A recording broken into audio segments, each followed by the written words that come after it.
Olá, boa tarde. Nós estamos hoje aqui com a Vanise. Nós vamos falar um pouco sobre as memórias da infância no Acari.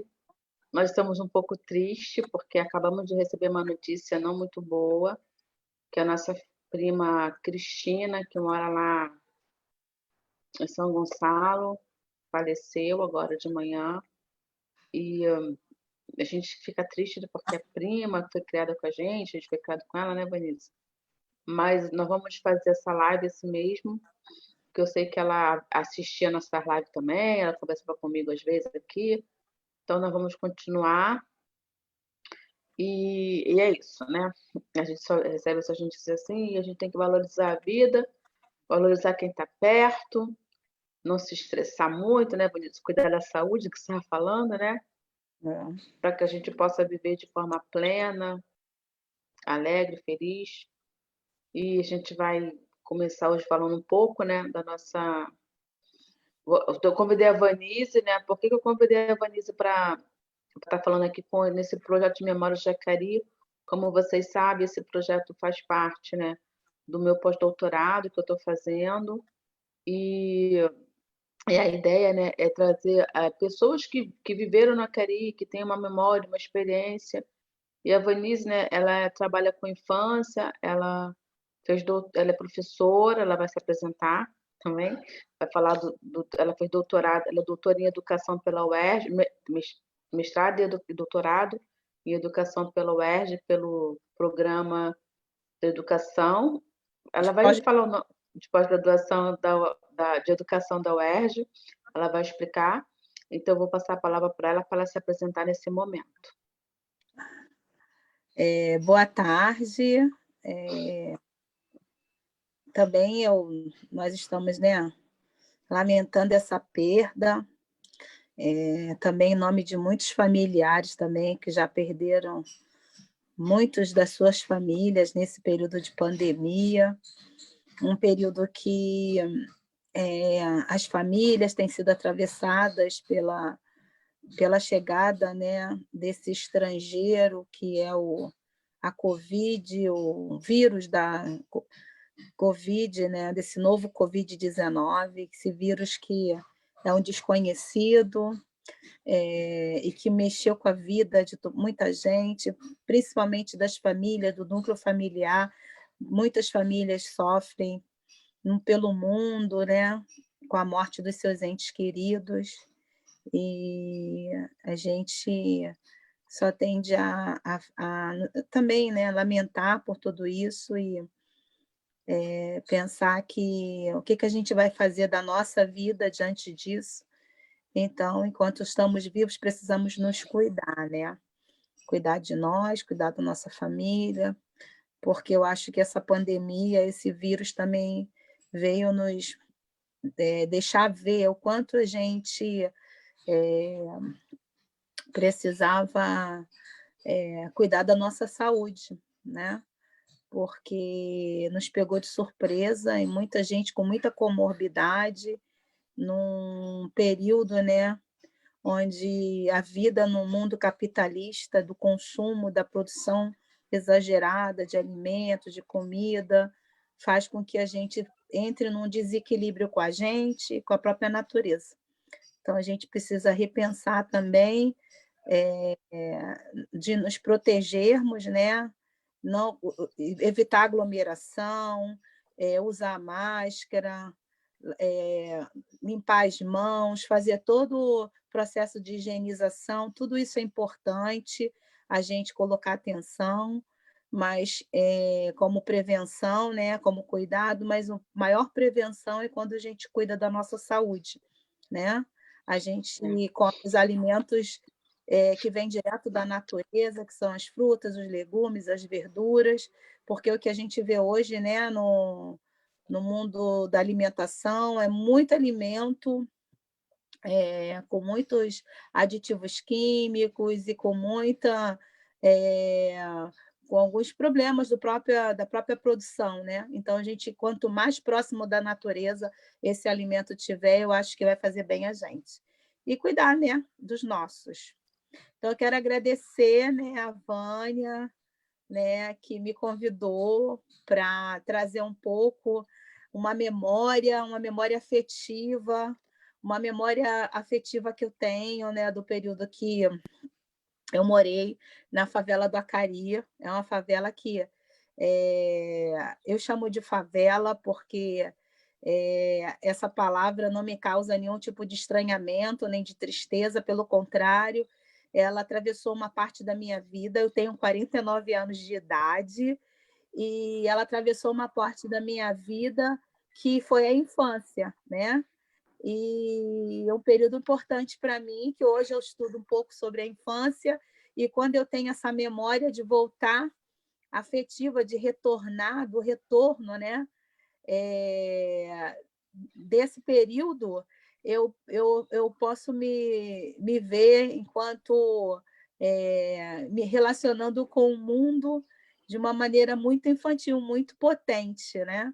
E a É, favela trouxe para mim, né, essa relação potente com o mundo, com as pessoas, com a escola, né? Então foi o meu lugar, o meu território, onde eu pude me deslocar, pude sonhar, pude conquistar coisas, pude aprender, sentir dor, que faz parte da vida, mas foi uma grande escola, né? O meu período de infância.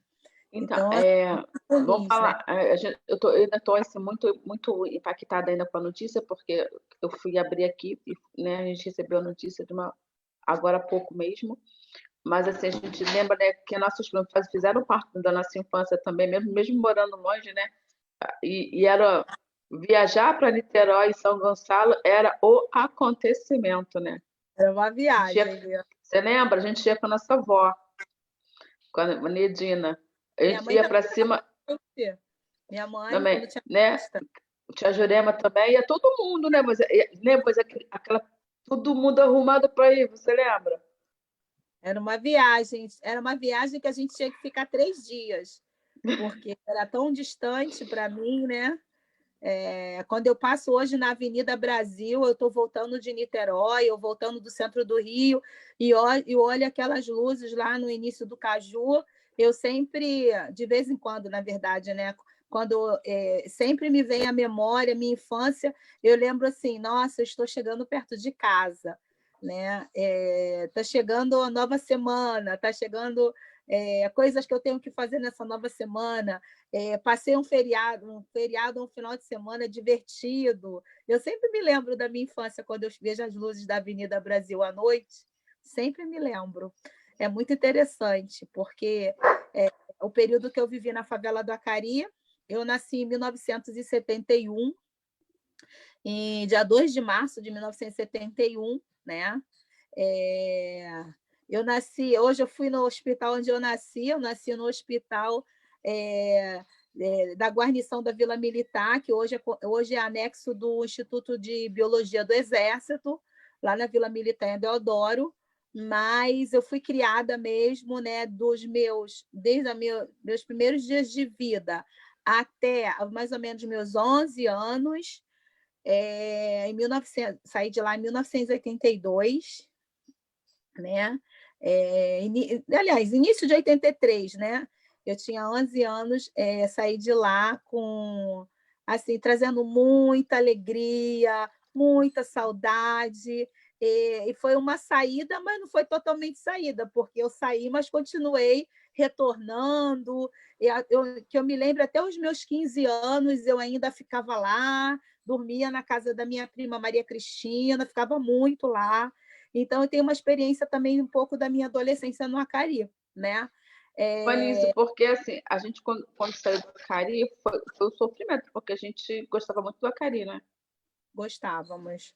Porque, assim, o que mais me marca, assim, de positivo, de afirmativo no Acari, é uma infância de muita brincadeira e de liberdade. Eu lembro que quando a gente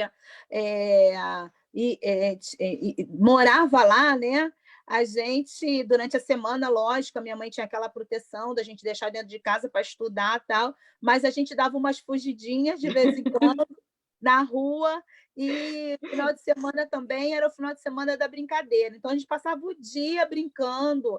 Eu lembro do meu pai varrendo a rua ainda sem asfalto. E aí a gente ficava brincando. Era um lugar, para mim, assim, de liberdade. Tanto que quando eu escuto alguns depoimentos sobre sítios, pessoas que moraram em sítios, viveram em sítios, ou no quintal da casa, né? Eu ouço a história, por exemplo, do próprio Paulo Freire, falando que foi alfabetizado no quintal da sua casa. Eu me remeto à minha infância também, ao Acari, como se fosse um quintal, né? Um quintal onde eu podia viajar, podia usar minha imaginação, podia sonhar, né? Hoje, lógico, a gente tem uma visão da favela, né? A gente olha a favela, muitas pessoas olham a favela com esse perigo, mas eu também que convivo com algumas crianças da favela hoje, eu acho que também eles têm essa experiência das ruas como um quintal, onde a gente brincava de pique, pique-esconde, pique alto, pique-bandeira, né? E mais um pouquinho de mais idade, eu lembro que a gente brincava de bicicleta, patins, e a gente também brincava... Patins quando teve aquele urbanização, né? Quando asfaltaram a favela. Asfaltar.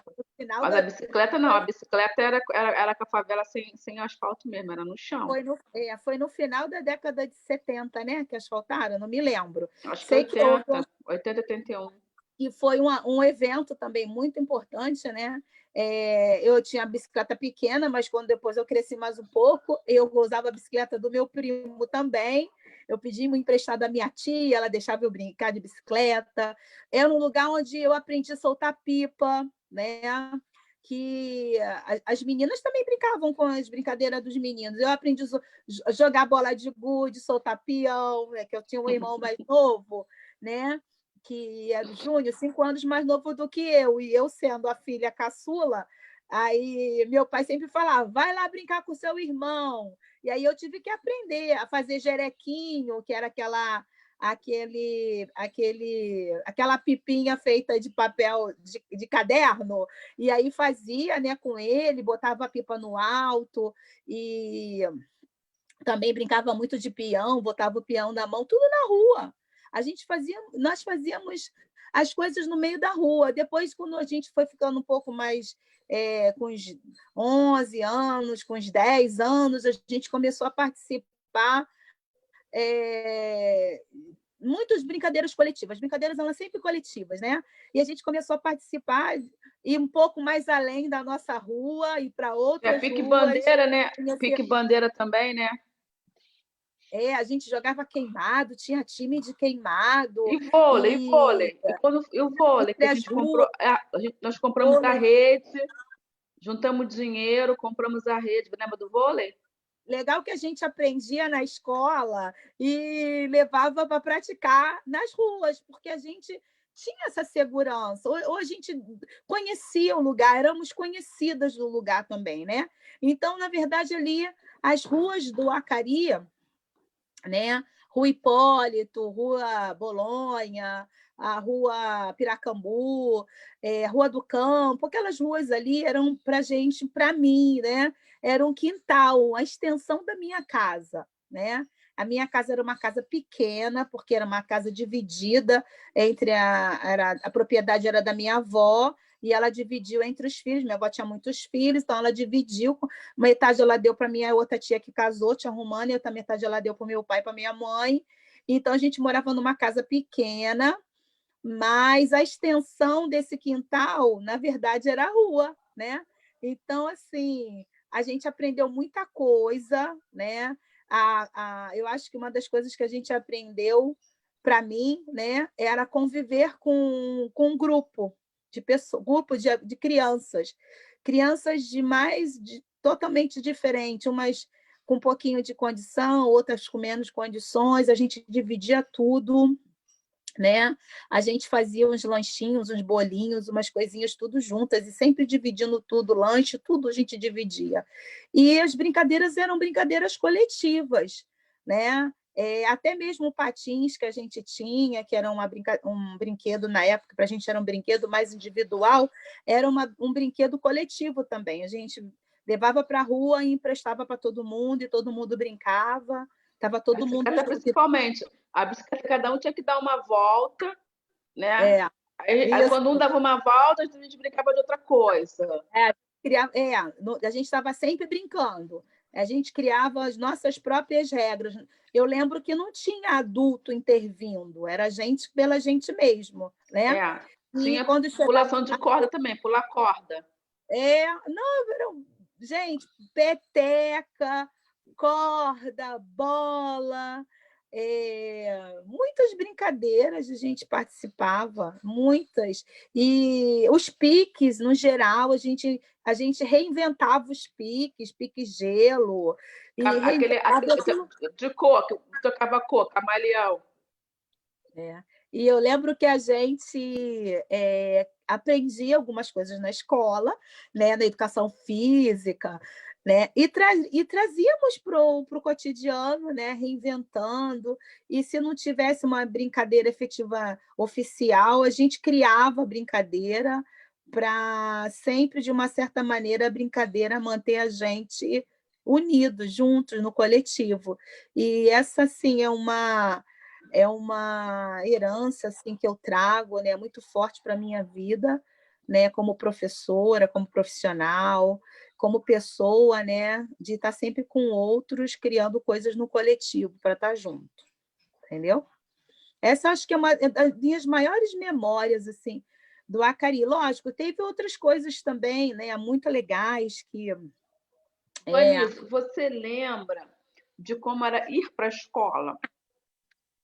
sim. Como é que era? Você que É, adorava escola, que você ia contando todos os detalhes da Eu minha mãe. lembro que a gente, eu acho que a gente estudava em horários alternados, você estudava de manhã, estudava à tarde, eu acho que era assim, né? E eu lembro assim que quando a minha mãe não me levava, ela tinha um coletivo de mães que ajudava a levar as crianças para a escola, né? Eu lembro que eu tinha algumas mães que eu chamava de tia que levava quando a minha mãe não podia levar. E minha mãe também levava algumas crianças para a escola, né? Eu lembro que no primeira série eu estudei numa escola mais distante, que Era era Thomas na Jefferson. Jefferson, né? Lá no que dá a entrada para o Parque Colômbia. Mas que eu queria muito estudar na General Osório, porque ali eram os colegas, né, do bairro, né, os colegas dali da favela, né? E uma coisa muito legal, né? Que aí logo no outro ano minha mãe conseguiu me colocar. Eu sempre falava, mãe, me coloca na General Osório junto com a Vânia, com os meus amigos, e aí eu consegui, né, no outro ano, ser matriculada lá. Eu estudei também numa escola de educação infantil chamada ABC Ana Barros Câmara, que conhecida como Parquinho. Eu estudei muito tempo, a minha educação infantil foi nessa escola pública, e eu lembro que no mestrado eu encontrei uma amiga, uma professora de educação física, que estava fazendo mestrado e pesquisa no ABC. Aí eu falei, eu estudei. Nossa, Ela, você é de lá? Eu falei, estudei, sou de lá. Então eu lembro muito assim, né? É um período muito bom também, né, em relação do a. parquinho, sabe qual é a lembrança que eu tenho do parquinho? Daquelas mesas, não sei se você tem essa lembrança, cheia de papel para poder pintar, e aqueles túneis coloridos que a gente passava por baixo assim. Lembro. A educação infantil, para mim, no parquinho, foi um outro mundo. Peraí.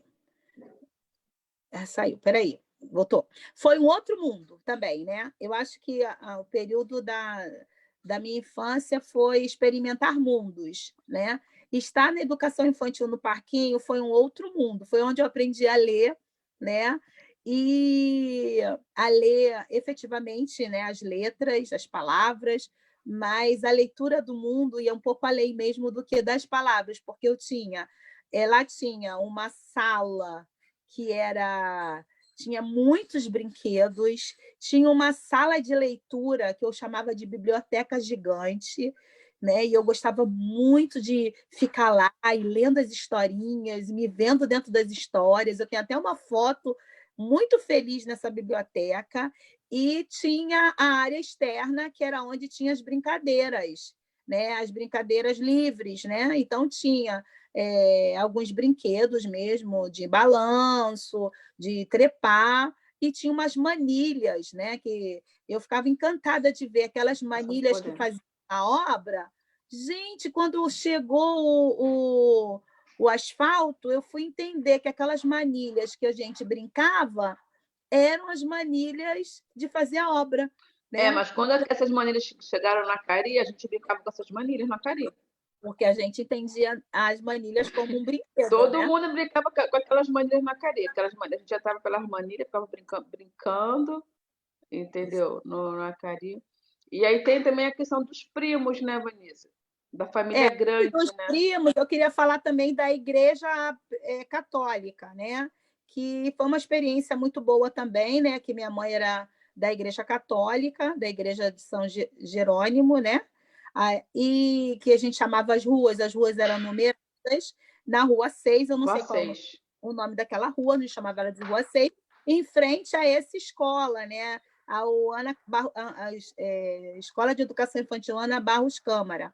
E eu me lembro que, para mim, o interessante da igreja é que ali também convivíamos os alunos da escola. Tinha os alunos da escola General Osório, a outra... Ai, meu Deus, como é que é o nome da outra mesmo? Monte Castelo. Monte Castelo, né? Quer dizer, os alunos, a igreja possibilitava isso também, né? Os alunos de outras escolas do entorno que morávamos na favela do Acari, se encontrávamos também, podíamos nos encontrar na igreja, porque a igreja fazia festa junina, fazia atividades, tinha um padre que era um padre assim jovem, né? Que Padre Maxi.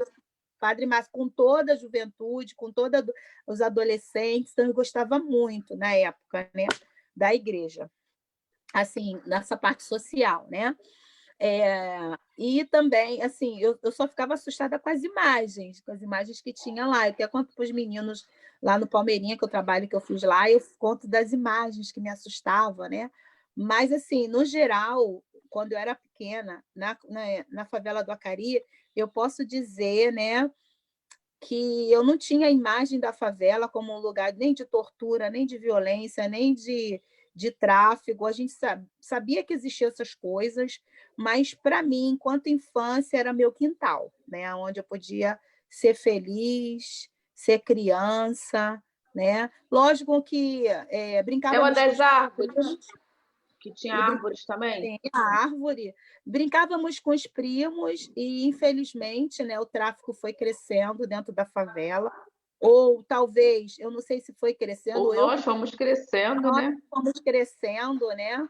E a adultez foi chegando e a gente foi começando a sair um pouco a atenção da infância, colocar a atenção, né, nessa adultez.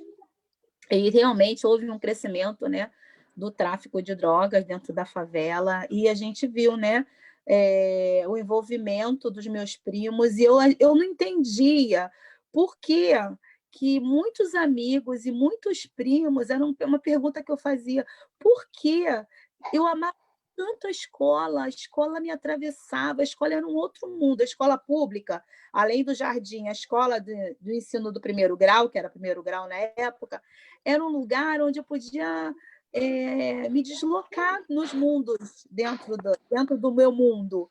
E eu ficava me perguntando por que meus primos, muitos amigos, desculpa, fechou, tinha dificuldade de permanecer nessa escola, né? De a serem aprovados. Tinha esses dois lados, assim, em relação à escola, esses questionamentos, essa inquietação em relação à escola, né? Porque, assim, eu me sentia tão bem-sucedida, tão bem relacionada com a escola, e os meus primos e meus amigos, né? Abandonavam a Você escola. lembra que minha mãe falava assim: vou botar vocês de castigo, vocês não vão para a escola? Lembro, o castigo da era esse. Esse era o castigo, né? Se não fizer Não, a isso, gente não. ia, a gente ia, mas ela falava assim: Se não, o nosso, A gente gostava tanto da escola. Estava desesperada de não ir para a escola fazia parte da minha vida. Era um mundo assim, sabe? Do aprendizado, dos colegas, do espaço da escola. A escola, para mim, na época, também era um outro quintal, né? A sala de aula, os colegas, as histórias que a gente ia vivendo, né? Escola pública, merenda. A escola pública que a gente estudava. Nossa, merenda escolar, para mim, Macarrão com ovo. até hoje. Nossa, eu era muito querida das merendeiras, né? O meu sonho era levar dinheiro, que meu pai não me dava dinheiro para comprar lanche na cantina. Era Quando eu caro, fazia né? isso, assim, era raro e era uma Era para alegria. comprar. Você queria comprar Coca-Cola e a coxinha de galinha. Coca-Cola e coxinha de galinha, olha. Que era Outro dia caro. eu estava pensando nisso. Olha a minha alegria, gente. Essa era a minha alegria, poder comprar isso na escola. Eu lembro assim da caixa escolar, que para mim era um momento assim muito, ao mesmo tempo, era contraditório, ao mesmo tempo me favorecia algumas coisas, né, de ter algumas coisas, mas ao mesmo tempo me causava um constrangimento quando ela era cobrada pelo professor na sala de aula. Eu sabia que eu era aquele aluno, aquela Que não estava aluna pagando a caixa escolar. que não tinha dinheiro para pagar, mas que se beneficiava, né, da caixa escolar nesse sentido, e que eu não queria caixa escolar, eu queria que poder ter esses materiais que os colegas tinham, que eu ficava olhando assim, né? Nossa, canetinha, muitas canetinhas, material colorido, isso tudo eu queria ter, né? Eu lembro que eu queria ter. E falava, um dia eu vou ter tudo isso, né? Deve ser muito legal ter. E eu lembro que as minhas amigas da minha turma e os meus amigos me emprestavam, deixavam na minha mesa. Eu vejo assim a minha sobrinha Rebeca usando muito esse material hoje. Ela tem 10 anos. Nossa, como ela é apaixonada por isso. E eu me vejo muito nela, né? Mas quando eu era pequena, na escola, eu acho que também tinha esse companheirismo dentro da escola. Os amigos não eram egoístas, eles emprestavam, eles trocavam, né? Deixavam, às vezes, uns dias comigo. Eu lembro que minha mãe fez uma competição, que minha mãe deu aula para a gente no segundo ano, quando eu estava na segunda série. Aí ela fez uma competição, deu aula para mim, mas para 3 amigos. Aí eu lembro que ela comprava Simone. hã? Era o O Washington. Washington, Simone Lacerda, e tinha mais alguém que eu não. Acho que era o Adilson, se eu não me engano. Eu acho que era o Adilson. É o Adilson. Aí eu lembro que a minha mãe fazia perguntas da tabuada, essas perguntas, né? Porque minha Aí porque mãe eu ia fazia ganhar na tudo. escola. A professora fazendo, né? A professora do segunda série, a professora Daisy, ela comprava muitas canetinhas, muitas lapiseira. Eu tinha todas, eu ganhava tudo, até na minha casa, entendeu? Eu ficava estudando para ganhar, para ter, porque eu queria muito ter esse material. Então, eu tinha Você gostava muito do material. Gente, olha, período da escola também. Então, eu assim, na minha dissertação, eu até escrevo um pouco como eu me fiz professora. Então, lá na minha dissertação, eu vou recuperar essa memória, né? De como eu fui me fazendo professora, como eu entrei na escola, como eu me apaixonei pela escola, como ela atravessou minha vida, como ela abriu meu mundo, mas, ao mesmo tempo, eu me perguntava por que tantos fracassavam nela, né? Porque tantos tinham essa marca, né, do fracasso. E E eram aí, os nossos primos. os Todos primos meninos, todos e homens. amigos também, né? Tinha amigos também, E né? eram os garotos. E eram É, os homens que não, mas não, tinha, que não. tinha meninas também que tinham dificuldade com a escola. Tinha, assim, em relação à aprendizagem da escola. Não, assim, em relação aos amigos, porque eu acho que em relação aos amigos, eu acho que estava tudo bem, né? Eu acho que era mais em relação a aprender mesmo, né? A aprender como a escola se posicionava, né, em relação a aprender, como ela nos convidava a nos relacionar com o que era ensinar e aprender. Eles não Então, gostavam de ir para a escola também. é uma questão assim muito assim forte dentro de mim, né? Por que tanto fracasso? Por que um lugar que para mim era um lugar tão bom, né? Muitos não queriam ficar. Então, o que eles viam? O que eles sentiam? o que era feito com eles, eu ficava me perguntando, né? Que eles não conseguiam ficar. Então, acho que isso tem a ver também com a minha escolha, né, de professora. Eu acho que tem a primeira escolha, a primeira não, uma tem a ver com essa questão, né, de acreditar que era a possibilidade de abrir mundos, né, de visitar lugares. Eu fui na Casa Franca Brasil, França Brasil, eu fui conheci Jardim Zoológico, fui alguns passeios pela escola, né? E viajava, fazia essas viagens, esses Vanise, mas passeios. esse passeio todo mundo ia? Você lembra disso? Não, Todos os alunos? não, não, não, não. Não ia todo mundo, né? Eu também não entendia. Depois que eu me tornei professora, que eu comecei a ver que os Não ia alunos todo não mundo nos escolhiam passeios, nós, selecionar. nós iríamos. Não era todo mundo que participou. Eu, no caso, lembro que eu participei do pelotão da bandeira naquela época do civismo, né? E, Uhum. Tinha uma né? seleção dos Tinha uma mais seleção comportados. Era dos mais comportada, comportados, melhores alunos, que tiravam melhor nota. eram as notas, isso mesmo. Então, quem não estava dentro desse perfil É. não ia para esses lugares que você está falando aí. Não ia. Então tinha esse lado, né, de que a Só que a escola gente me... não via que a gente era criança. Então quer dizer, de uma certa maneira, é importante se pensar a escola como esse lugar, né, e a escola se pensar como um lugar de encontro de mundos. Isso aí a gente não pode perder de vista que a escola tem essa potência, né, a escola pública. Um lugar de encontro de mundo. Você encontra pessoas, é um lugar democrático. Você encontra pessoas de vários lugares, né? Pessoas que vieram do Nordeste, pessoas que moram na favela, pessoas que moram no asfalto. Você encontra pessoas, né? E encontra os professores, a forma como eles se relacionam com a sua matéria ou com o seu saber e fazer. Então, eu encontro. Então, a escola tem essa possibilidade, talvez se colocar atenção nisso, né, para potencializar isso para todos, né, talvez seria um caminho efetivo de também, né, de acolhimento, né, daqueles que estão meio assim com a escola. E, por outro lado, tinha essa questão, porque muitos fracassam num lugar que para mim era tão maravilhoso, porque muitos fracassam. E Então, por que você decidiu fui ser investigar professora? a minha. Porque essa tua decisão de você se tornar professora, porque eu lembro que você fez a General Osório, não é isso? Fiz. Aí nós nos mudamos, depois Aí eu fui estudou no Rosa da para Fonseca, e depois você decidiu fazer prova para o Carmela Dutra. isso, eu tinha 13 anos. Eu saí da favela com 11. Eu tinha 13 anos quando eu decidi, assim, decidi não. Eu já tinha isso dentro de mim, né? De que eu Você ia queria ser ser professora. professora.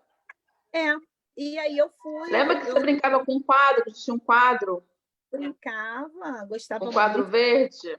Igual a Rebeca, eu gostava muito de brincar, né? Que tinha Ou aquele quadro que sozinha, tinha conta, assim, você gostava de dar aula, de brincar, de desenhar, de pintar. gostava muito, mas tinha essa grande questão, porque eu lembro que minha tia, a Jurema, pedia para ensinar ou para compartilhar ou fazer o dever de casa com o Eduardo, que era meu primo, que não está mais aí, né, que morreu, com o Julinho e Cezinha, que eram os mais novos, né? Eu lembro da dificuldade, eu lembro que eles gostavam de estudar comigo. O Cezinha, eu lembro que eu falava muito com o pai dele, nossa, mas ele gosta. A ele, mas eu não gosto da escola. Então, isso era que me faz. Talvez eu fui para a escola, eu acredito que eu fui para a escola para isso, né? Também. Voltei como professora, para poder pensar o que era isso que estava acontecendo, né? Com a garotada. Tanto que eu tenho algumas amigas que me falam, puxa, mas na minha época era assim, assim, assim, assim. Eu falei, sim, mas a história também mostra que nessa época essa atenção só estava sobre a gente e que a gente não colocava atenção naqueles que fracassavam, porque eram muitos, não eram poucos, não, eram muitos que fracassavam, entendeu? Então, isso era uma coisa também preocupante, como quando eu era criança, assim, né? A Cilda está aqui no As chat pessoas falando, Vanessa, a Cilda está aqui no chat falando que tinha muita seleção nesse período, né? Na seleção das crianças, entendeu? Então, assim, talvez eu fico pensando se esses procedimentos se repetem hoje também. Porque quando a gente fala de memória e lembrança, quando a gente fala de memória e lembrança, a gente também nós estamos lendo com o olhar de hoje, Uhum. né? Com tudo aquilo que você já fez, aí você fez a escola normal, você vai contar suas histórias, fez a UF, o mestrado, doutorado, foi dar aula em escola pública, entendeu? E Isso, sempre com essa história, como você começou a falar, a memória dos afetos. Sempre com essa questão, por que os meus primos fracassaram? isso, Ou sempre essa questão. fracassaram com ele? Por que esse fracasso? Por que essas Porque pessoas eles que eu fracassaram ou tanto fracassaram com eles? não estão comigo? Por que eles não estão lá? Por que eles, quando estão comigo, né, eles mostram uma relação até de afeto com aprender, mas não gostam da escola. Eu ficava assim também. Primeiro, eu quero mandar um beijo para Cilda. Cilda, meu amor, eu te amo, minha amiga, entendeu? Minha amiga militante pela escola pública, entendeu? Ela é do CEP, é uma pessoa super comprometida. Um beijo, Cilda, vascaína do meu coração. Sim, Cilda, é isso aí. A escola nos ensinou, desde criança, pelo menos eu vejo assim, a fazer a seleção, né? Depois que eu entrei como professora, muitas vezes eu participei dessa seleção também, né? Porque a gente vai sair, vai levar as crianças para passear, a gente entra nesse jogo de escolher os mais comportados, mais quietinhos, os mais bem-sucedidos nas notas, né? A gente entra nesse, a gente tem que ter maior cuidado, que esse jogo é um jogo que nos captura, a gente precisa colocar atenção. Mas, com o tempo, né? Eu fui perceber, eu queria levar minha turma toda. Eu comecei a falar, não, eu quero levar minha turma toda, né? E eu promovi alguns passeios com a minha turma inteira, que eu queria que eles experimentassem com a turma Você inteira. não reproduzia essa lógica de seleção. A Cita está no Eu chat reproduzi o contando. tempo. Não, eu Ah, reproduzi o tempo, porque a gente precisa ah, ter atenção que se a gente deixar, a gente é capturado por essa lógica, entendeu? Mas tinha também aquela coisa de eu querer levar minha turma toda, porque eu queria que a minha turma toda experienciasse aquela vivência. Então, eu também comecei a montar passeios com a minha turma toda. E uma vez eu fiz um trabalho eu estava fazendo um trabalho na favela. Aquilo ali foi o que mais me atravessou. Eu já estava fazendo um projeto de filosofia, que é um projeto que me colocou em questão, um projeto que me chamou para pensar por que eu faço o que eu faço, por que eu faço da maneira que eu faço, e se é possível fazer o que eu faço, o que eu sei, de outra maneira, né? É uma pergunta que me atravessa e vem comigo no projeto desde quando eu comecei, em 2007. Então, eu lembro que eu peguei umas crianças do Palmeirinha, 46 crianças, e levei as crianças no Jardim Zoológico. Fizemos um passeio, não sei se você estava nesse passeio. Levamos eu eles lembro! no Jardim Zoológico, já estava para fechar, né? Foi o primeiro passeio, contei com o apoio de um engenheiro da igreja. Ele, não, leva que eu vou pagar o ônibus. Eu aí peguei 46 crianças e uma família vendo aquele movimento falou assim para mim: tia Vanice, eu já não estava como professora, mas coordenadora dessa atividade lá na comunidade do Palmeirinha, né? Porque eu retornei para a favela de outra maneira. E aí eu lembro que eu falei, tia Vanice, você pode deixar a gente ir com essas crianças no passeio? Que foi um movimento lindo, né, na favela. Todo mundo, passeio. A gente quer ir. Aí eu falei, levo, porque eu tenho. Ela falou assim: eu tenho 40 anos e nunca fui na Quinta da Boa Vista. Aí aquilo me chocou, né? Eu fiquei assim, pode ir. Aí ela entrou com a gente. Só que o que aconteceu foi que quando chegou lá, o jardim zoológico já estava para fechar, aí eles fizeram uma fila com as crianças para tirar uma foto, para fazer um movimento em relação ao não fechamento do jardim zoológico, né? E aí eu contei para a moça que aquelas crianças ali que estavam indo, tal, né? Muitas delas eram a primeira vez, aí elas fizeram a fila das 46, 43 nunca tinham ido no jardim zoológico. E no cinema também, né, Vanessa? E, pasmem, nunca tinham ido em passeio da escola. Só 3 crianças foram ao jardim zoológico com os seus responsáveis. Por quê? Porque elas eram as crianças mais... Eu falei, como? Quando a gente voltou, eu tive que conversar isso com elas. Como isso? Aí eles tinham essa percepção, porque eles só levam os mais comportados. Né? Só levam eles tinham essa noção da seleção, né? Da exclusão, desse processo de exclusão. E aí eu fiquei pensando, nossa, quantas vezes eu fiz isso? Eu entrei nesse jogo, entendeu? Eu não quero ser... Aí, como diz a pergunta, né? Por que eu faço o que eu faço? Porque eu faço dessa maneira. E quais outras maneiras? Porque habitar a escola é estar aberto a outras maneiras de viver dentro da escola, né? Eu acho que isso é importante, que tem a ver com a palavra invenção, deixar que aquilo que vem, né? Está aberto para aquilo que vem, para o invento, para a invenção. Então, deixa eu fazer uma pergunta então, para você.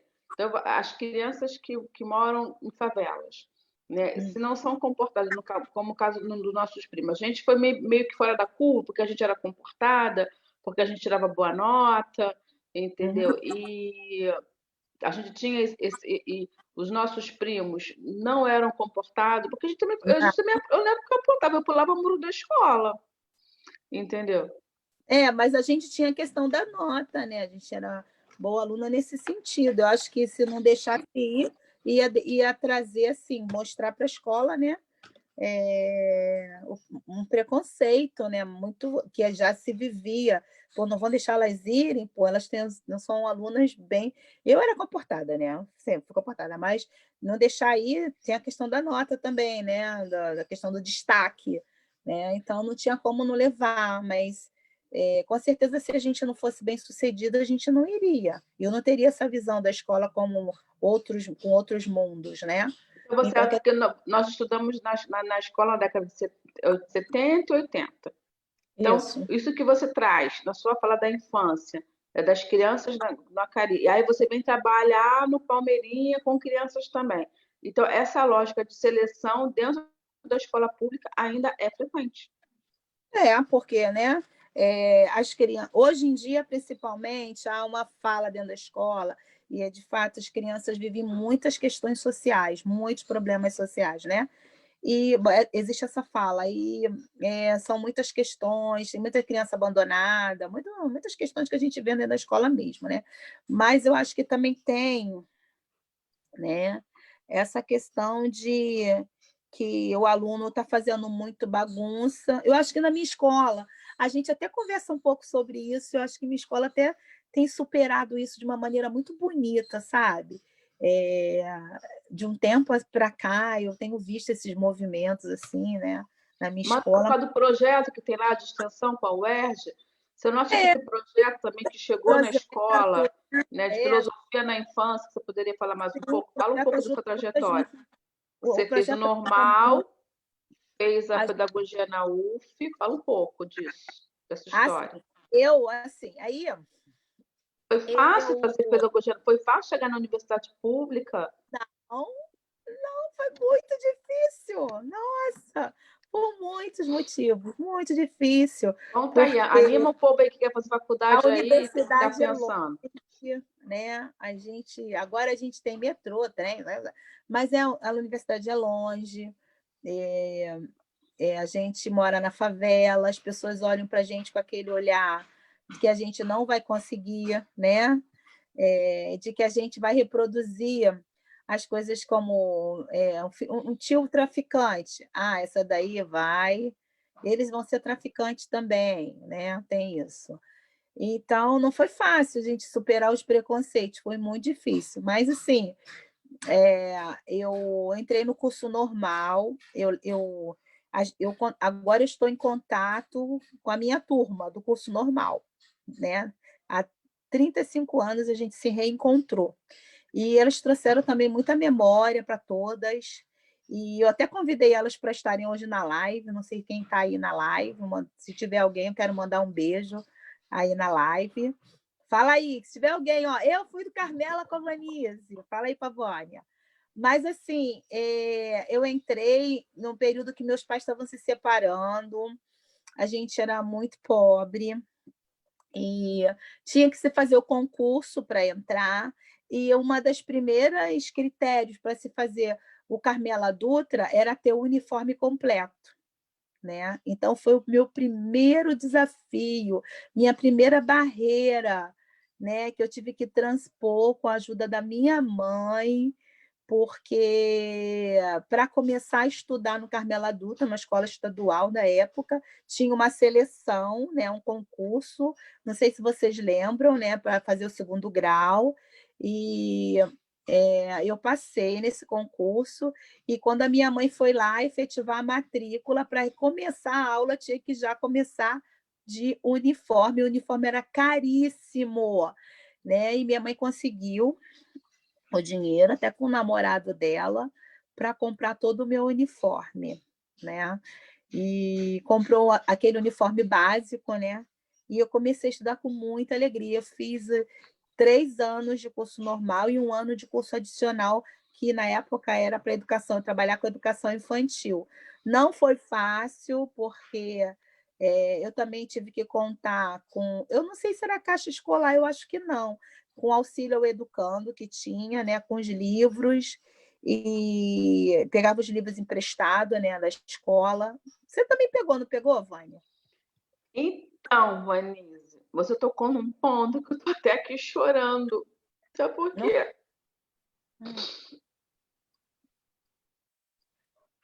Foi isso. Para fazer o ensino médio, Não foi foi com fácil. livro. Hum. E hoje eu estava aqui no Instituto, nós ganhamos 40 caixas de livros, sabe? Hoje eu estou organizando uma biblioteca para quem quiser vir estudar, para quem puder ler. E eu estava. Desculpa, Hum. mas eu lembro disso, o que você falou, que a gente estudava com livros emprestados à faculdade. E também isso foi na faculdade também, a gente usava Não, muito tinha a que estudar biblioteca. o livro e devolver o livro. Agora tem Sim. esse procedimento do Plano Nacional de Livro Didático. Você pega o livro, fica 3 anos na escola e depois devolve. Tem uns que são consumíveis, que são do primeiro ano. Me ajuda aí, Silda. O pessoal de Caxias, se tiver alguém ouvindo, são dos primeiros anos. Primeiro ano, segundo ano é consumível. Agora, os não consumíveis, usa 3 anos e depois devolve para a escola. Mas lá em Caxias a gente tem falta de livro didático. Tem a falta assim, do segundo segmento, por exemplo. O 7º e 8º ano, minha escola não tem, né? Os professores ficaram até, poxa vida, agora no período de pandemia, então, né, ia ajudar muito. Mas, assim, a gente usava os livros e devolvia no final do ano, né? Não ficava assim os 3 anos, usava o primeiro ano e usava o terceiro ano. Então, foi assim, foi um momento muito difícil, porque a escola era uma escola absolutamente técnica, então tinha muitas atividades para fazer, muitos cartazes, muitas coisas para fazer, e eu não tinha dinheiro, né? Eu não tinha dinheiro, não tinha condições financeiras de bancar aquilo tudo que a escola pedia. A escola pedia um monte de coisa, né? Foi muita técnica, né?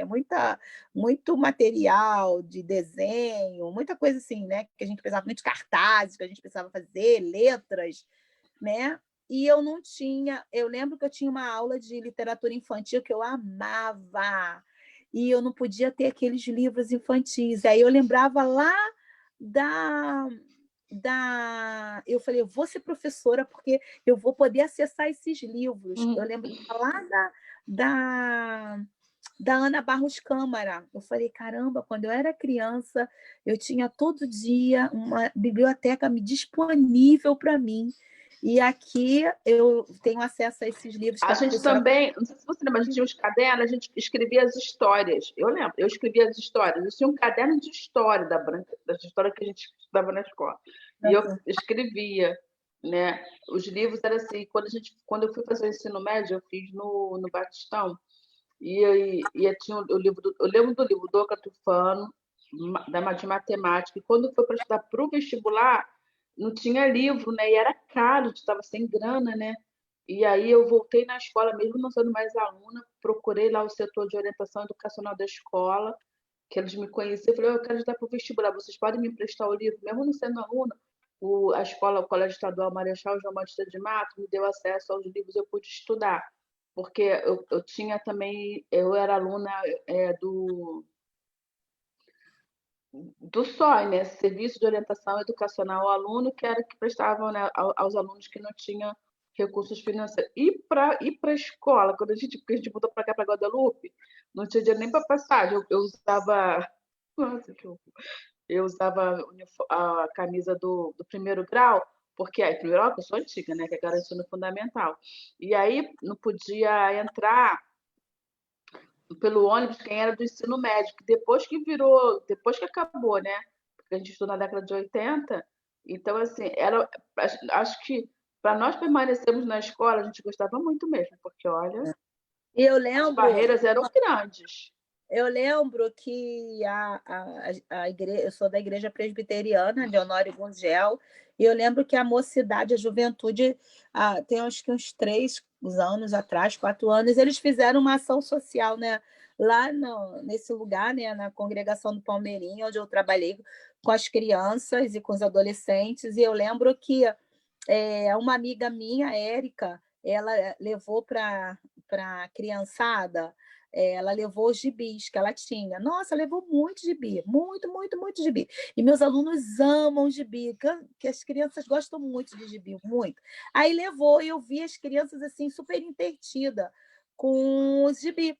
Aí, quer dizer, ali, sinceramente, surgiu um sonho, né, de fazer uma sala de leitura. Eu cheguei a propor isso na igreja, mas não foi acolhido, né?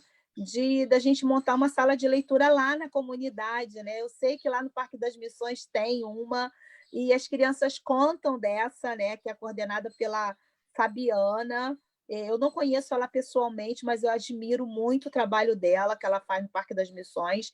E eu fiquei pensando muito, sabe? A partir daquele dia que eu fiquei olhando assim, aquele monte de criança que a gente na escola, às vezes, fala que não quer ler, que não gosta de ler, que não se relaciona com a leitura, não quer saber de ler. Ontem eu ouvi até um vídeo de um amigo meu, Tiago Ribeiro, que ele conta sobre alfabetização sem cartilha, e aí ele fala que uma professora foi fazer um trabalho com a criançada sobre quais palavras elas gostariam, que são fáceis e palavras difíceis. E as crianças falaram que as palavras difíceis são uva, bola, mala, essas palavras que a gente usa para alfabetizar, né? Agora, que palavras que são fáceis? E aí eles falaram Max Steel, Barbie, foram falando, né, as palavras da vida, entendeu? Então, Meu nossa, pai amado. eu fiquei encantada com aquilo, aprender a ler e escrever a partir da vida.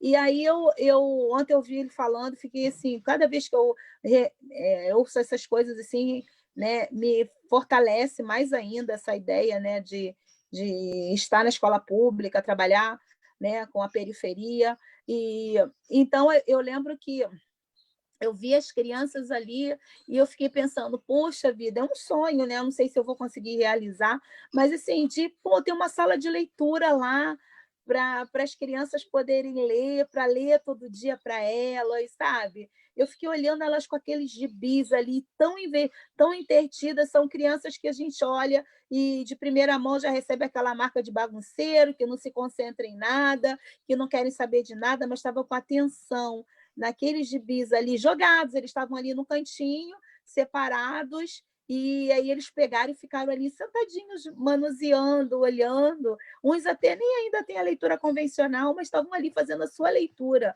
né? E fazendo dali o seu quintal com o seu gibi. Nossa, eu fiquei essa imagem assim, eu tenho essa imagem muito forte dentro da minha cabeça. E sim, quando eu fazia o curso normal, foi um período difícil nesse sentido, né, financeiro, econômico, mas assim, eu tive muitas amigas, eu aprendi muita coisa, também era muita parceria, as meninas me ajudavam muito, tanto que eu retornei agora com o encontro com elas, no sábado eu tive conversando com elas, e foi muito divertido, eu falei, nossa, que legal estar com vocês, e muitas são professoras, né, de escola pública, e eu fiquei muito feliz. Logo depois, a gente foi tentar o vestibular com muita dificuldade. Eu não pude fazer o concurso porque eu me formei com 16 anos. Teve 2 concursos para professora. Minha mãe tentou me emancipar, mas eu não conseguia. E aí muitas amigas entraram, eu não pude entrar. E aí eu fiquei naquela espera, aquele sonho de querer voltar para a escola.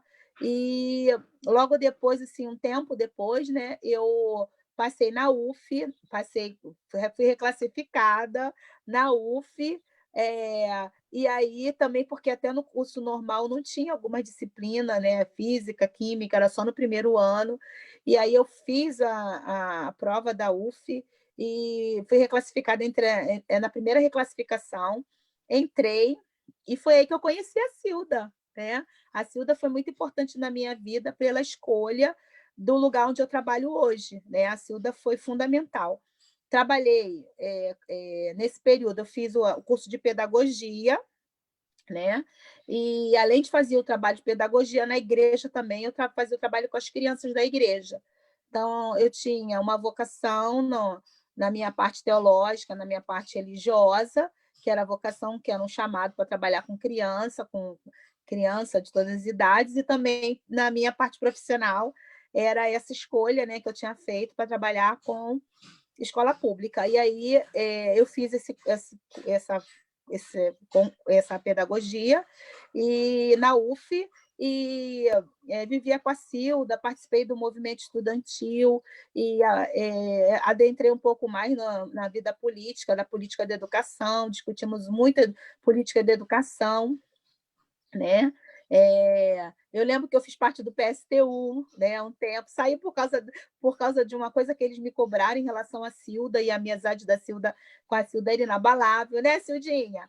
E aí eu lembro que eu fiz concurso para ir trabalhar em Niterói, que a minha turma eram professoras, muitas professoras do Estado, né? Na época tinha muita gente que era contratada do Estado, o Estado fez um concurso, aí efetivou muita gente, e aí teve um concurso em Niterói, eu fiz o concurso, passei, e logo a primeira turma foi de alfabetização, que foi uma outra crise, ao mesmo tempo que eu estava apaixonada e encantada pelo desafio de alfabetizar, que foi muito difícil para mim, né? Nova, no tempo, no meu exercício profissional, pegar uma turma para alfabetizar, eu queria muito, mas ao mesmo tempo peguei uma turma muito difícil, né, de crianças, e ao mesmo tempo a dificuldade que eu tive, né, de alfabetizar, de colocar aquele método proposto pela professora ali na sala de aula, e quer dizer, foi uma crise, né? Eu falei, por que, que não está dando certo? Por que, que esse método não está dando certo? E ali também foi o momento de eu poder colocar questões ainda que não tinham mais respostas, mas ainda estavam ali desde quando eu comecei a ser professora ali, né? E conversava muito com a Cilda das minhas dificuldades como alfabetizadora, né? Porque a gente passa no concurso e a gente pega logo as turmas pedreiras, dão para a gente logo as pedreiras, e aí eu peguei uma turma muito difícil para alfabetizar ainda por cima, e não foi bem sucedida. Vanisa, mas a escola que você deu aula eram crianças moradoras de favelas, pobres? Eu trabalhei numa escola no bairro de Viçoso Jardim. Você lembra daquele acidente que teve no Morro do Bumba? Acho que é Bumba lá. Lembro, fui lá. Foi com aquelas crianças dali. Escola dali, daquela região. Eram também crianças que vinham da comunidade, entendeu? Então, a escola pública hoje, né, ela parece que também sofre o mesmo estigma que as crianças da favela sofrem, né? Porque as pessoas falam, né, falam muito mal da escola, muita crítica à escola pública. né? Eu fico pensando se é desde o momento em que as crianças, em que a escola pública se abre à população, né, mais empobrecida, e isso desqualifica a escola pública, entendeu? Ou se é a massificação também, se são muitos alunos para um professor só dar conta. Eu estou falando do meu lugar, né, de assistente social. Agora, eu estava aqui lendo hoje, vai ter uma lei que vai levando para dentro da escola o serviço social e a psicologia, né, os profissionais para trabalhar com essas expressões da questão social que você está falando aí. Mas se esses profissionais forem sem ter um outro olhar, uma outra maneira, como você está dizendo, sem entender essa escola, o encontro, como você está trazendo nos seus estudos, como você, né, tem estudado a infância, a filosofia, pode também ser um espaço de repetição. Reprodução. Assim, olha só, é porque, veja bem, a escola pública, uma vez eu li um texto muito bonito da professora Nilda Alves, né? Acho que é um relato, um depoimento, né? Um depoimento, muito tempo atrás, né? De uma mãe que escolhia, ela tinha escolha entre colocar o filho na escola pública e colocar o filho na escola privada. E que ela optou em colocar na escola pública, porque ela entendia a escola pública como um lugar democrático, né? Eu achei muito bonito esse texto. Eu acho assim, a escola pública, né? Ela sofre assim. Estou falando a partir, né, daquilo que eu convivo também como escola. Ela do poder público, ela é muito abandonada. Estruturalmente, ela tem um abandono, ela tem um discurso na época da política que todo mundo quer fazer educação, todo mundo na política diz que vai fazer educação, quer educação, mas na hora mesmo, né, de fazer educação é um abandono. Eu só vou te cortar para você lembrar de falar, porque a gente só está terminando, a gente tem 57 minutos aqui, está como terminando a nossa live, de você falar sobre isso e falar da impressão que você teve quando você foi à Europa, né, convidada para apresentar o teu projeto e como você viu a escola lá. O que você viu? Então, nessa questão estrutural, né, a escola é muito abandonada, né, muito. E o que a gente questiona, o que a gente faz a crítica, não é escola, né? A gente fala escola assim, parecendo que é uma coisa única, mas são práticas. A escola, na verdade, que a gente vive são práticas escolares, né? O que a gente tem no sistema educativo, do sistema, a ideia, o pensamento educativo, é um pensamento muito ainda voltado para uma elite ou para um aluno ideal, né? Ainda se tem muito isso. Nós estamos em 2020, ainda se tem aquele aluno ideal, aquele sistema pautado e pensado por um determinado aluno, né?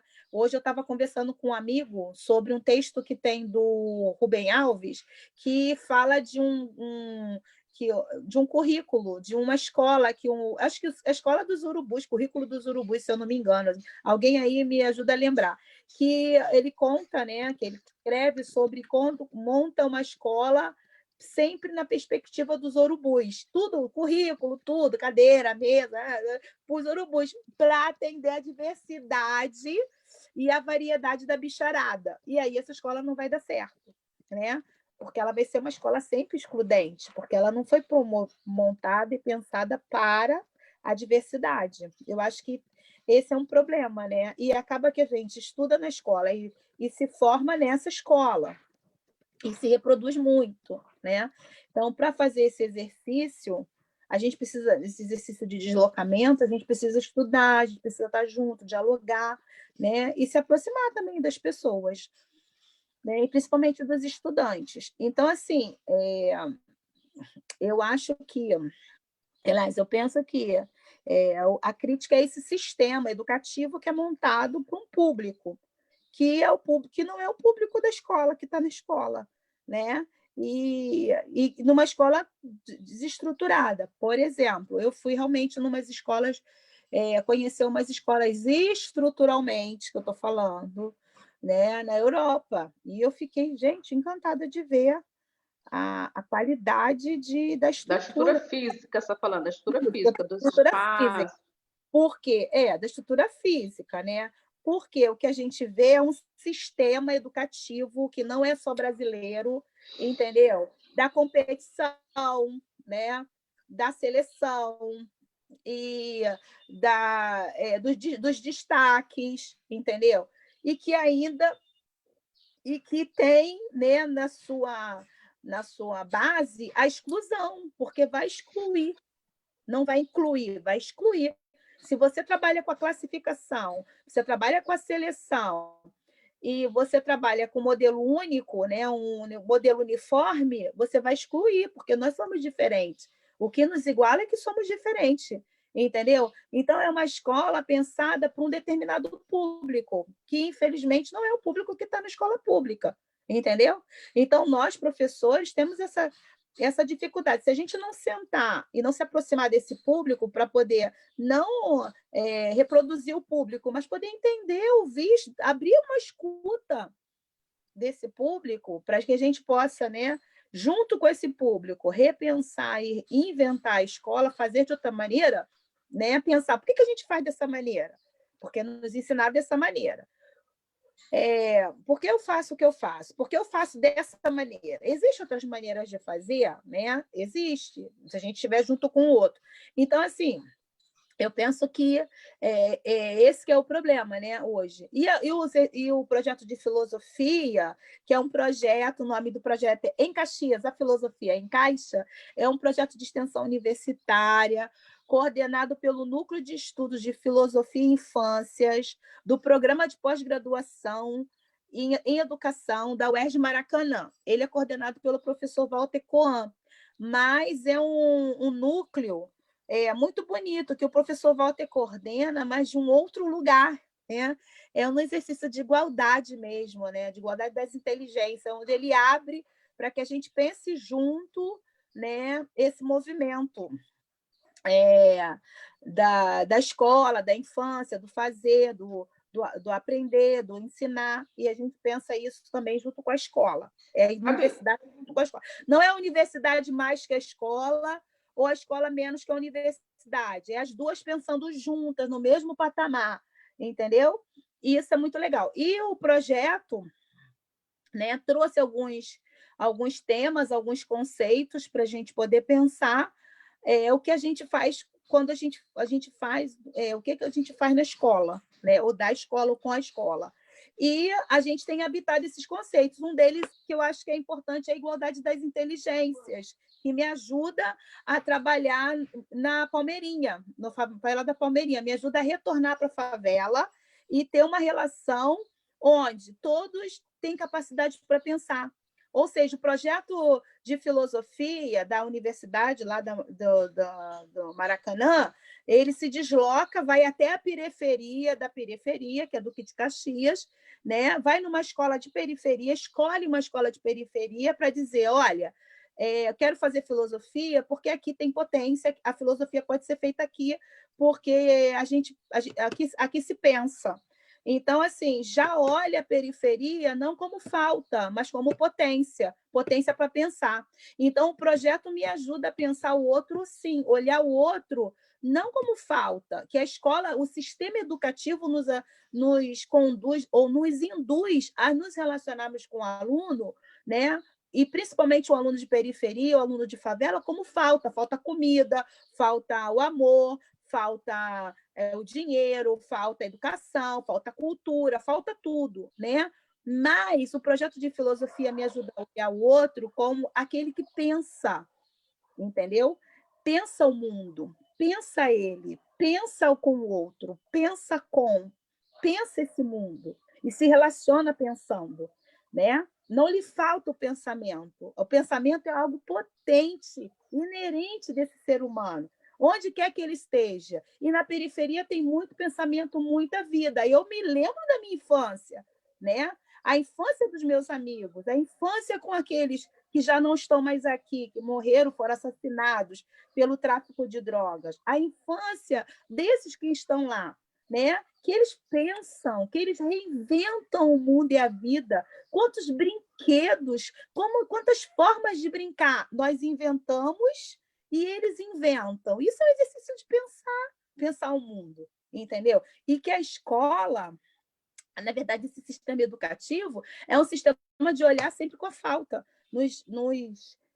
forçar a olhar o outro com a falta, não olhar com a potência que ele tem, entende? A gente está Uma vez aqui. uma professora falou comigo assim, tinha uma... Tá acabando, né? Tinha uma professora que falou para mim assim, tinha uma menina que tem paralisia cerebral, estava na sala, fazendo filosofia. A professora disse para mim que aquela menina não conseguia fazer nada. Oi, Ana Luísa. Que aquela menina não conseguia fazer nada. A professora assim, fala alto. E não conseguia fazer nada. Aí o que aconteceu? Né? Estava numa turma de primeiro ano, a garota lá na cadeira de roda, né, parada, estática. Numa primeira visão que aquela professora, muito, muito querida, olhou, foi a deficiência, a falta, entendeu? E aí a menininha, eu falava assim, vamos desenhar o seu pensamento. E as crianças começaram a desenhar. E aí eu perguntei, você quer desenhar seu pensamento? Né? E ela não falava nenhum, ficava quieta. Aí eu pedi para a menina que estava lá junto comigo pegar uma caneta, uma canetinha. Aí ela pegou a caneta rosa e deu na mão dela e botou o papel embaixo e ela começou a desenhar o pensamento dela. Ela estava desenhando, entendeu? Aí eu falei, peraí, vamos experimentar o seguinte, bota outras cores. Bota essa cor e bota outras cores. Aí botou a cor rosa. Aí eu falei assim, qual você quer desenhar seu pensamento? Aí ela botava a mão nas canetas. Aí, com muita dificuldade, pegava a caneta rosa, olhando assim, com muita dificuldade, pegava a rosa. Aí a menina ficou olhando para mim e falou, gente, será que ela está querendo desenhar mesmo? Será que é isso mesmo? Eu falei, então tira a caneta rosa. Eu não falava o nome da rosa, essa aqui, afasta. Aí botava ela, olhava assim, aí mexia, mas não pegava nenhuma. Aí eu boto a caneta rosa. Tal. Então, aí, né? Ali ela tinha uma limitação aparente, entendeu? Então, o que você está trazendo aqui para a gente hoje, o que você está trazendo aqui nas suas memórias da infância, né, que existe uma potência, existe o quintal, né, como o Paulo Freire retrata no livro dele, que as ruas das favelas também são ruas de brincadeiras, que existe essa convivência. Então, por isso também a gente tem que falar aqui que a gente não pode ter essas operações assim, desse jeito nas favelas, de entrar atirando, né, porque tem criança lá. Acho que é importante a gente falar isso também. Né? Tem criança, tem vida, tem potência. Eu também fiz o trabalho há pouco tempo na Furque Mendes lá, como assistente social, e eu via muitas crianças andando de bicicleta. Eu falei, caraca, não mudou nada. As crianças brincando, andando de bicicleta, né? E o medo, às vezes, das mães, né? Que elas falam assim, quando a gente trabalha com as mulheres, elas falam sempre que o medo que elas têm é dessa guerra, né? Dessa guerra e dos tiroteios. Elas sempre trazem essa questão, porque as crianças, elas brincam, elas vivem. Então, nós, como adultos, né, devemos fazer essa defesa desses direitos humanos, de uma convivência pacífica e comunitária dentro dos territórios, né, para que as crianças não sejam atingidas. Né, criar condições de segurança para que elas possam usar a rua da sua casa como seu quintal, com as suas infâncias, com a sua maneira original de olhar o mundo, olhar ele como a primeira vez, que ele chegou agora no mundo, com o olhar inventivo do mundo, entendeu? Com a sua curiosidade. Eu tenho um aluno, eu escrevi até um texto sobre isso, né? Ele falou assim, faz essa pergunta logo que eu nasci curioso. Ele, acho que isso, ele é sensacional. Eu nasci curioso, a gente nasceu curiosa. A criança nasceu curiosa, então a gente precisa criar condições, entendeu? Na escola, na favela, no asfalto, onde a gente tiver condições para que essa curiosidade pipoque, continue, para que a criança faça perguntas, porque o que a escola faz, o que o sistema nos ensina, entendeu? É ensinar aquilo que a gente já sabe. E o que, na verdade, que a gente precisa é colocar em questão as coisas que a gente ainda não sabe, né? Trazer aquilo que a gente já sabe, entendeu? Para profanar com aquilo que a gente ainda não sabe, junto com a criança, que aí ela vai entrar nesse jogo da curiosidade. Ah, então quer dizer que tem coisas aí que... Entendeu? Outro dia eu passei um texto para os meus alunos e falei, ninguém vai responder pergunta nenhuma, criança de primeiro ano. Falei, vocês não vão responder nada. A gente vai só perguntar esse texto. O que esse texto nos pergunta? Qual é a sua curiosidade? Porque nascemos curiosos. Foi o aluno do ano passado que falou, tia, eu nasci curioso. E eu perguntei, o que é nascer curioso? Ele falou, nascer curioso é como um leão. O leão que tem fome, ele vai atrás da sua comida, ele quer comer, e ele come. Depois, 6 anos, hein? Depois ele come, aí ele fica insatisfeito. Aí depois, tia, ele vai comer de novo, que ele vai sentir fome de novo, então a curiosidade não cessa. Entendeu? As perguntas não cessam. Então a escola deveria trabalhar mais as perguntas, né? Mais as perguntas das infâncias. Esses territórios deveriam ser territórios que deveriam ter condições para que essas infâncias pudessem, né, potencializar essa curiosidade e fazer esse vínculo, né, com a própria escola. Ter esses espaços de leitura, essas salas, né? O que a gente está querendo fazer aqui, né? Fazer essas salas de leitura, essas bibliotecas comunitárias. É muito bom conversar com você. Está chegando ao final aqui o nosso tempo, né? Aí, tem muita coisa ainda. Falar sobre memórias de infância, tem muita coisa do Acari que a gente traz dentro da gente, né? A gente somos... A Eduarda está aqui ouvindo, vendo, falou que chorou, que perdeu os livros nas enchentes. Ainda tem isso também, as perdas dos materiais escolares nas enchentes que acontecem. Né? Então, assim, quando a gente fala desse universo da infância, da brincadeira, da ludicidade, da potência, né? São crianças, são infâncias vividas, né? Que nós vivemos. E também a dor também de perder os nossos primos também na juventude, na adolescência, de forma cruel. Né? Então, assim, a nossa luta é uma luta contínua em defesa desse espaço de convivência familiar, comunitário, democrático, igualitário, nesse você falou das igualdades da inteligência. Né? Então, eu quero te agradecer porque você aceitou o convite de estar aqui hoje. Eu estou realmente muito assim, emocionada hoje, né? Porque a gente recebeu essa notícia triste, mas estamos aqui vendo também que quantos nós vencemos, né? Mas isso é o coletivo, não é uma luta minha nem sua. Né? Muitas pessoas participaram, né, da nossa trajetória profissional. Né?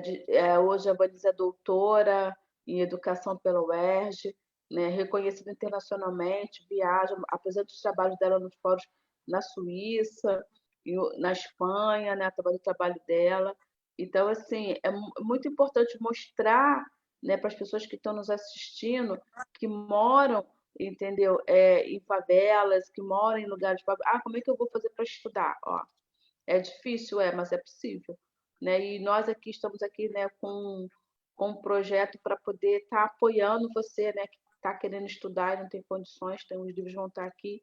Dia 28 de agosto vai ser a inauguração dessa biblioteca. E quem sabe a gente consegue abrir também uma sala de leitura lá embaixo, no Palmeirinha também, né? Que é um projeto aí da Vanise, né? Antigo, né? Quem sabe consegue abrir essa sala de leitura para as crianças. Então, é isso. Você quer falar mais alguma coisa? Algumas considerações finais? Nos despedir das pessoas que estão aqui nos vendo, ouvindo? Que está nos vendo. Eu quero mandar assim, um abraço para todo mundo que escutou um pouco, né, esse meu relato, mais um depoimento, né, de como isso tem me atravessado. Eu tenho assim muitos estudos, a gente escreve. Deixa eu te falar, a Marluce também está ouvindo também, a Marluce. Que Marluce? Marluce Gomes. A mãe do Rony. A mãe do Paulo Rony. Tá mandando um abraço, Eduane, Cilda, minha mãe, tá todo mundo aqui te vendo.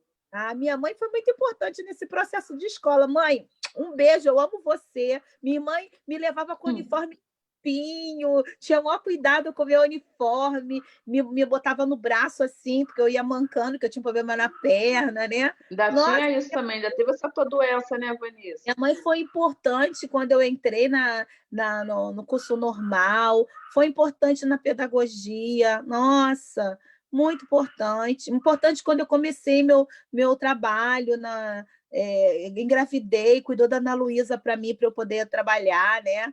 Aí ela fala, para de estudar, para de estudar. Agora ela fala assim, né?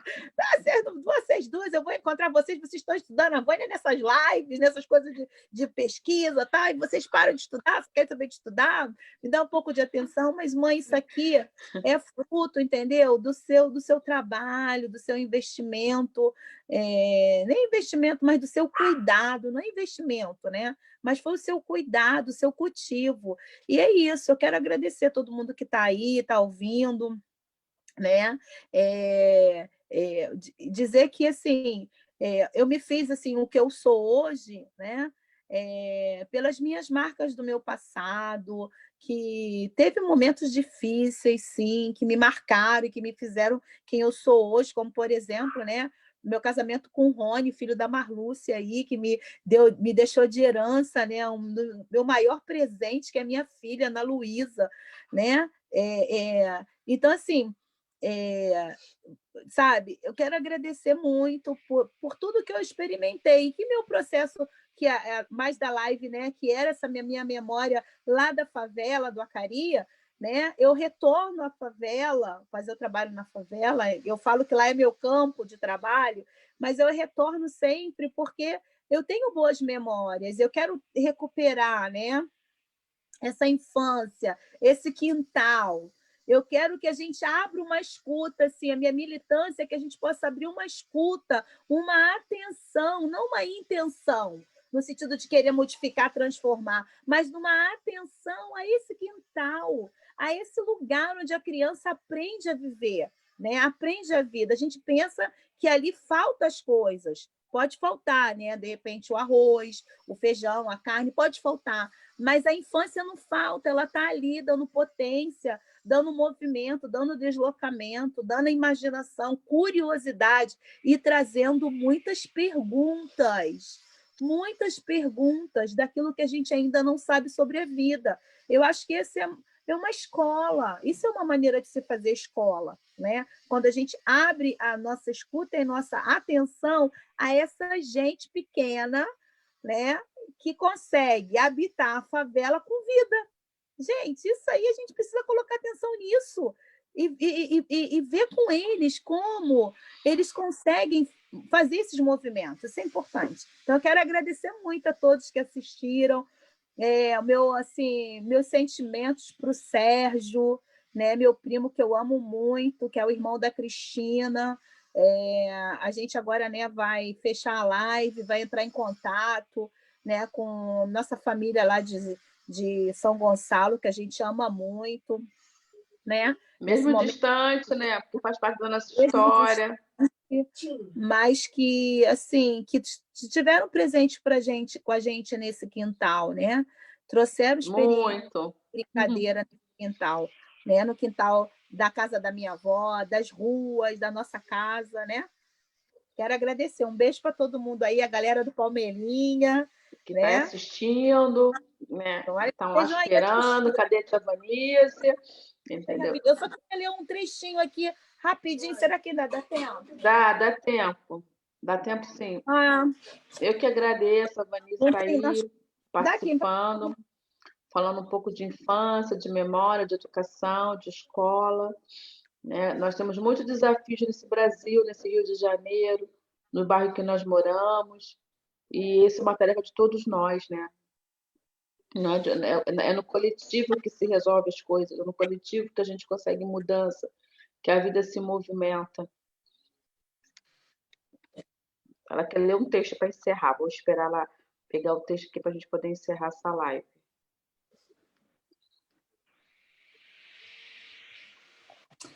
Eu vou deixar, então, um trechinho do Paulo Freire, né?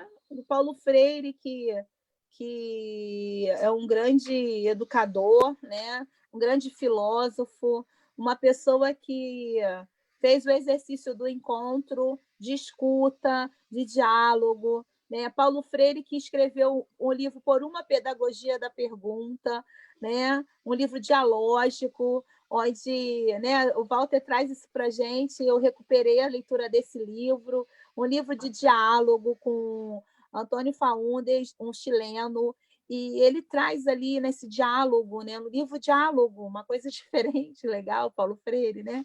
Ele não só escrevia sobre o diálogo, mas ele dialogava escrevendo. Isso é muito lindo. E ali ele defende, né? Ele faz uma militância, não uma pedagogia da pergunta, mas por uma pedagogia, né? Por uma pedagogia, quer dizer, uma pedagogia onde a pergunta, né, seja importante, seja escutada, seja aberta, né?